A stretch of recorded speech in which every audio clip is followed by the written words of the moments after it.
Hi, Dr. B here. I'm going to show you how to grade the video presentations using my Intro to Psych example. So regardless of whether you're TA for this class or a different one, how you do this will be identical. Um, if you're here just to see how to do the grade book part of it, I'm going to start with that, and then I'll give a little bit more full introduction about how I'm hoping that you'll do the grading for this.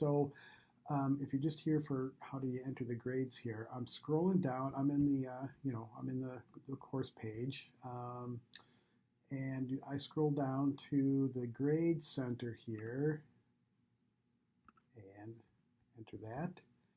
And I'll scroll over and look for the assignment. Oh, well, there it is right there. I'm in the column by default here. So for this course, it's called My Hip Video. It varies from course to course, but it's called something like video presentation or something. You'll find it. Okay, so if if a student has submitted an item for grading, then you'll see this exclamation point in there. If it's just dashes, that means it's blank. They didn't submit anything. So to view an individual's submission here, you click on the little pull down arrow and click on their attempt. Now, this is a good time as any to notice the due date. So pay attention to the due date, and my policy is generally, if I haven't left a note for you or for them, given some kind of approval for a late submission, I take off 10% per day, per full day. So if they're a full day late, if they're pretty close to a full day, round it up to a full day, or I take off 10% per day. So if they're about a half day late, take off 5%, etc. And then I'll take off deductions for up to 1 week. So after about 7 days, if you're down to subtracting 70% already, it's really not worth doing anyway. So they should know that they have 1 week at the most. So anyway, click on their submission, on their attempt. And it varies from how they were supposed to, for this assignment, upload a link, only a streaming link. I don't want you downloading the file. If you see over here that they've downloaded, or they've uploaded a video, don't even open it. I've told them perfectly clearly that we're not going to download videos. I don't want you wasting your time. I don't want you contaminating your computer with a virus or anything like that. Don't open any files for this assignment, even if it's a PowerPoint file. It was assigned to be a streaming link. So they should have copied and pasted a link, hopefully, preferably to YouTube. And they either submit it as, there's two ways to submit that link. And sometimes it winds up over here. And hopefully that's where they put it, because then it's a clickable link and you just have to click on it. I'll show you another example. I think the next student, if I'm not mistaken, they put it over in the comments box.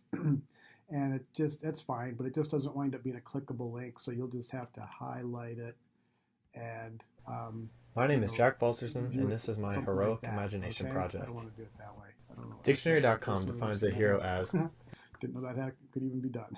All right.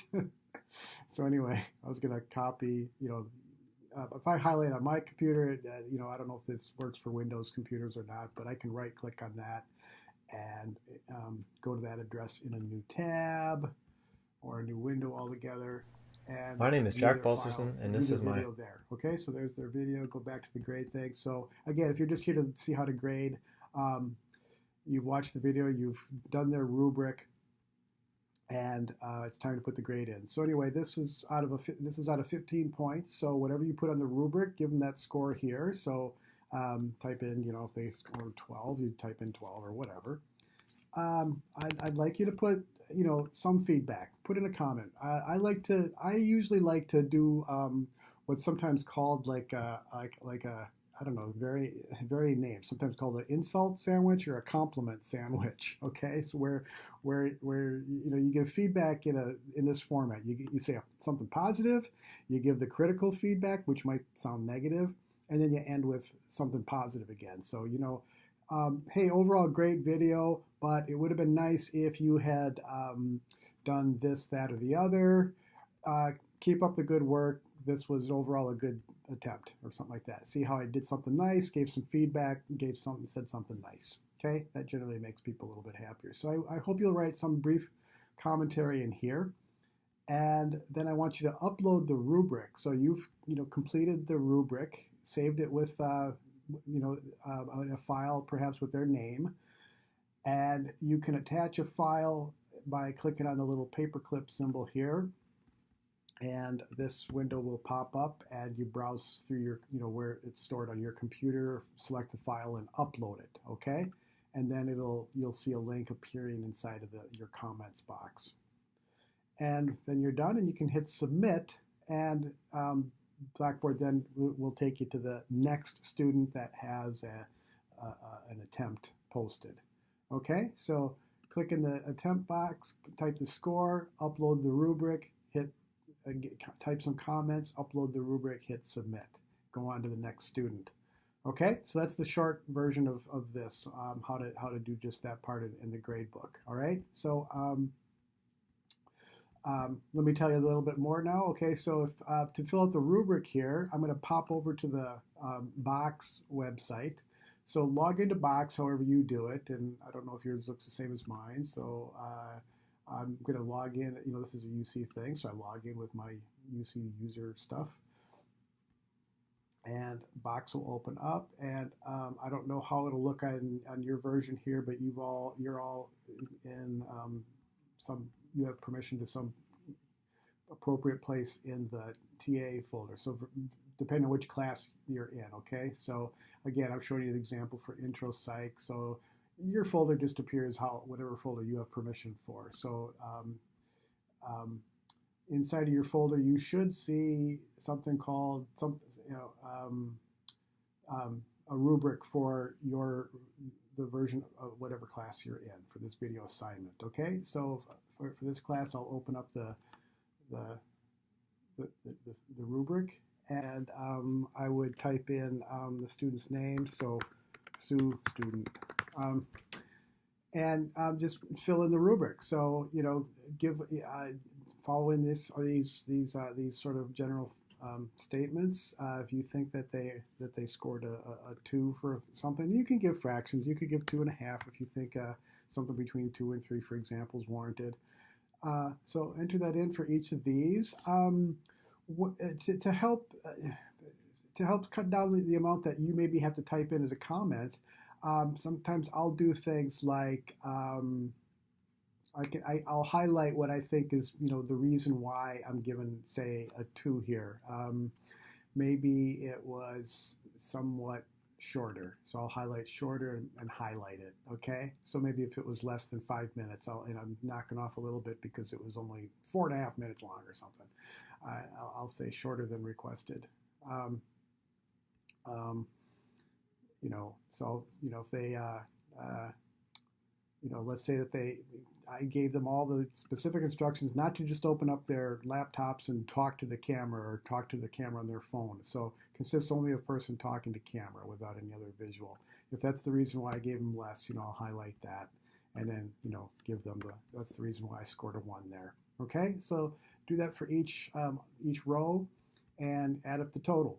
And if you want, you can put comments here or type them.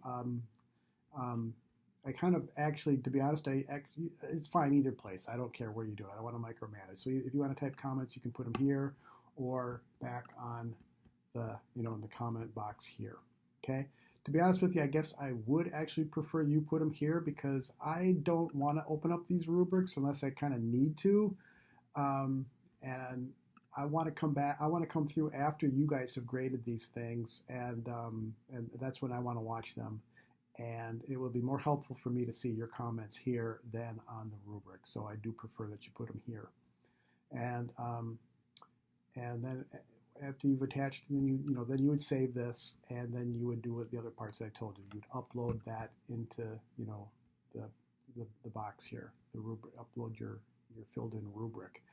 Now, when it's here, when I pop this open, I'll see your score, I'll see your comments, I'll be able to see a link to your rubric, but Blackboard's crazy because it doesn't let me view that rubric that you've uploaded. It doesn't even let me download it. The student can, of course, download it, but once you or I put it here, other users, other graders can't. So I need you to then also store your rubrics back on the Box page. So if I go back to Box here, you have a folder called Video Rubrics. I think I use that same name for all courses. Okay, so in that folder, I would like you to upload your individual rubrics for each student. So you can see here someone has already gotten started here, and they've been putting the student's name. And I like what they're doing here. They're putting the last name first and then the first name, and then uploading it here. So if I need to see a rubric, this is how I can, if a student protests or asks me, like, why did he take off this or that, I can pop open the rubric and see how you've done it. Okay, so make sure you get them uploaded here as you go, or after you, at least by the time you're all done. All right, now, so I guess that's what I would do. I would then, for each individual student, I'd have my rubric up, my blank rubric, fresh rubric up here, up and ready with their name typed in. I'd have followed their link, and, so then I'd watch their video, and I could fill in the rubric as I go. Make this the most time efficient for you. All right. A couple of comments while I'm here. Just keep in mind, this is not a speech communication class, so I'm not going to be too nutsy kooky about, grading how poorly or well they did the oral component. Okay. If we can hear them, we'll be forgiving of the ahs and ums like I'm doing, and we won't grade their, it's okay to make comments upon it. I think that's, very helpful commentary to give back. So it might not necessarily be something we graded on, but if you think, hey, you didn't seem very well prepared for what you were going to say, and that translated in your video. So it would have been nicer if you had sort of a script written or rehearsed better and thought more clearly what you were going to say, because as you presented, you seemed like you weren't very organized. Okay, you can make comments, things like that. Okay, now again, we're probably not going to take off much or any points for that. Also, it's not a video production course. I gave no instruction how to create a video and edit a video. So some of these are going to be delightfully great, and some are going to be, well, pretty clunky. Okay, and we're not going to take points off for the quality of the video. So if you can hear what you're supposed to hear, see what you're supposed to see, and not only see their face talking to you with no other visual. Keep in mind, that was, that's on here, visual communication. I mean, did you only talk to the camera and you had nothing else? They should have something else. There needs to be some reason why it's, a video and not just an auditory file to listen to. So keep that in your mind. Could you have, if you could have gotten the exact same thing out of this with your eyes closed, you didn't need to see anything. Even if they did have visuals, then you could make comments about that. It was like, well, you had visuals in your video, but they were really unrelated to the video. A viewer didn't have to watch your video to get the message. Okay, so I'm looking for how well they followed the scope of the assignment here. Okay, so I would do it that way, that to make it most time efficient for you. You finish, you can close the video up, save their rubric, upload it, put their score, and go on to the next. Okay, so hope that's enough to help you out here and get your stuff rolling here. Okay, so okay, one last thing. I have only asked that you do the students in your chunk of the alphabet. There's various places where you can look that up if you, at this point, don't know what your chunk of the alphabet for the class is. It's in the Box folder. It's on the course page. So each one of your Box folders has, a list of the TAs and content there. So you could pop that open as a refresher to see which chunk of the alphabet that, which part of the last name, which last names you have. All right, so thank you for doing this and helping out with this. I greatly appreciate it.